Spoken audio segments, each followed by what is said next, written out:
We're glad to welcome back to the show from the City of Jackson Department of Engineering, Troy White. Hey, Troy. Hi, thanks for having me. Great to see you. Yeah, it's good to be back. It's great construction weather today. Yeah, well, after last week, it is great, but it's also a little cooler. We haven't had that in a while, so it's still warm, but it's a little more forgiving for the guys out there making it happen. How overall with the weather and supply chain issues, how's that affected the schedules? The weather's actually been very good this year, except for last week we had a giant rain. Mm-hmm. And it's not just that they don't just lose work time while it's raining. Some of those sites, depending on what's being done and what the condition of the site is, if it's all torn up and it's all wet and muddy, you just got to stay off it for a couple of days, because if you go in there and try to work, you just make a bigger mess. You make a bad problem worse. So, but they're back at it this week. I noticed the rain actually appeared to give the folks from Bailey Excavating on Greenwood an idea of what kind of drainage system situation was going to be. On Greenwood, it's mostly just a repaving project. So we're not really changing drainage patterns. It's just more remove the surface of the pavement, put down a new surface. But yeah, it does give you a chance to see those little bird baths. Yeah. And if an adjustment does need to be made, it's a great way to see it. I noticed they were there ready to resume paving as soon as it dried up enough. But yeah, that project's, we're going to talk about that in just a couple minutes.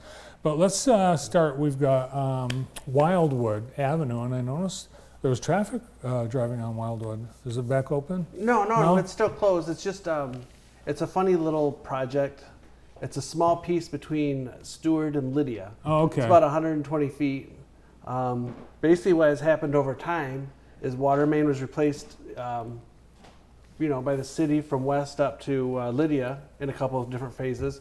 And then coming from the east, when the two-way conversion was done a couple years ago, water main was replaced past Stewart. So we got this little section in there of 100-something feet where it's just the old stuff, and we need to get it out of there. Just that way we'll have continuous new water main all the way through. The other part of it is we're scheduled to resurface that project next year. So this is a great time to get that out of there and get it done, so that way we're not paving over that old water main. Wow, the perennial project, Stewart. The railroad, I know that one time the railroad had a project. We still have a project there. We're still dealing with permitting issues on that. We got a permit to, we replaced the water main on both sides of the railroad. We did have a permit to replace the water main under the railroad. However, some site conditions, when they started excavating, found some conditions that weren't going to work.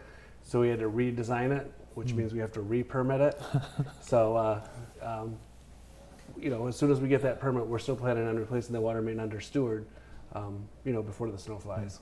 Yeah, a lot of moving But parts. The other part of it is even if we had a permit right now, we couldn't start because we don't want to work on Wildwood and Stewart at the same time. They kind of, run into each other. So, Stewart can't start until after Wildwood's done. People would be locked out of their homes. Yeah. Yeah. All right, now let's move on. The one we were just talked about earlier, Greenwood. Which looks like it's getting close. We're getting very close. Basically, like I said, this is mostly a repaving project. Mm-hmm. They came through and they milled off the top of the surface with a mill, just ground off the top, and then we repaved it 2 separate courses.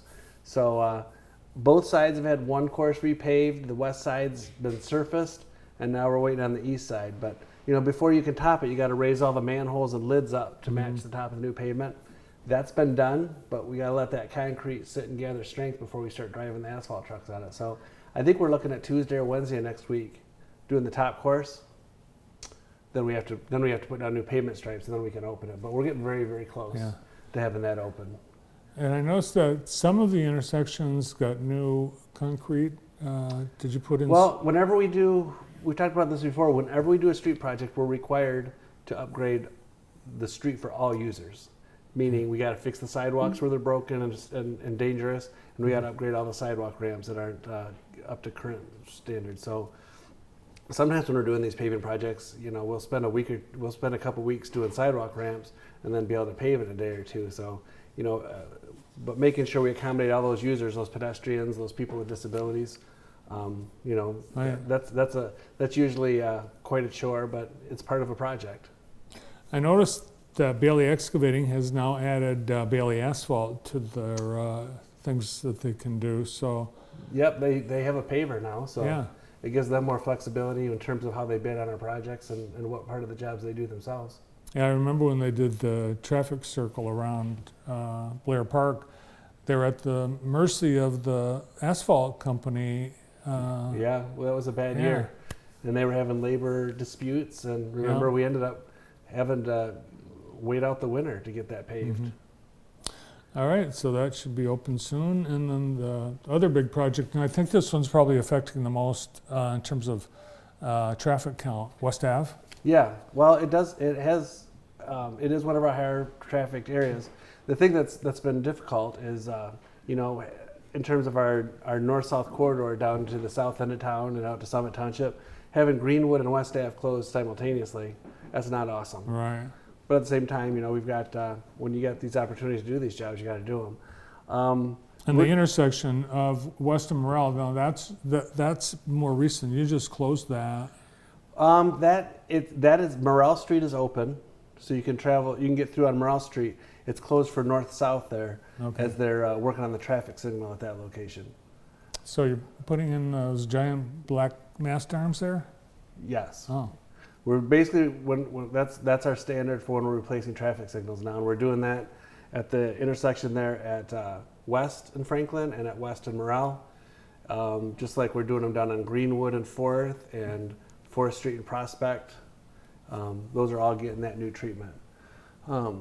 Later this week, or tomorrow actually, we're expected to have the concrete crew out there putting in the new curb and gutters, and then spending the rest of the week putting in driveways and sidewalks.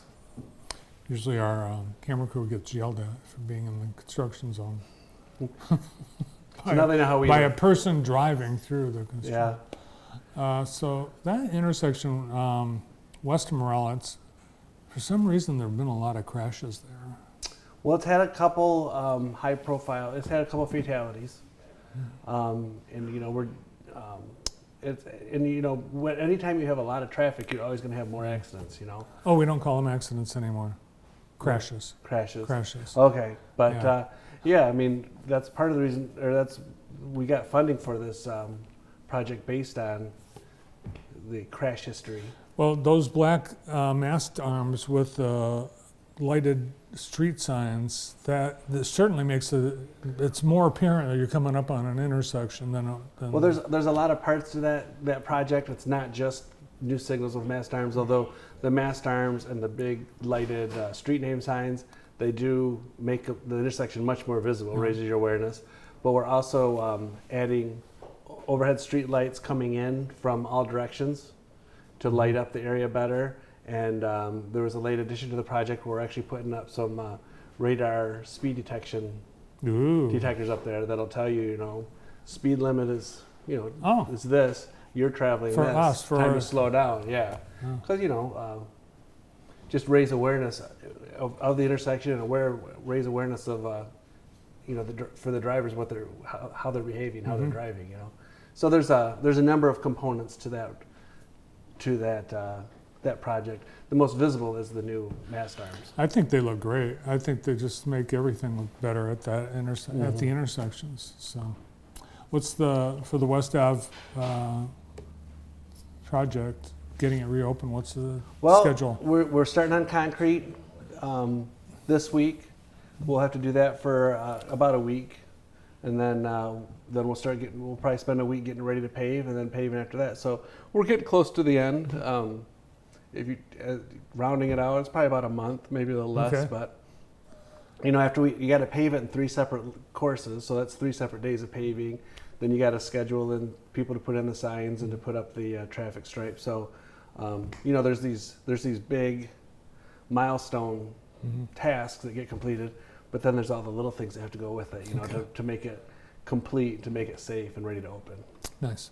The last thing we've talked about this summer has been the East High Street Bridge and over the Grand River. Yes, and that's still it's just chugging along.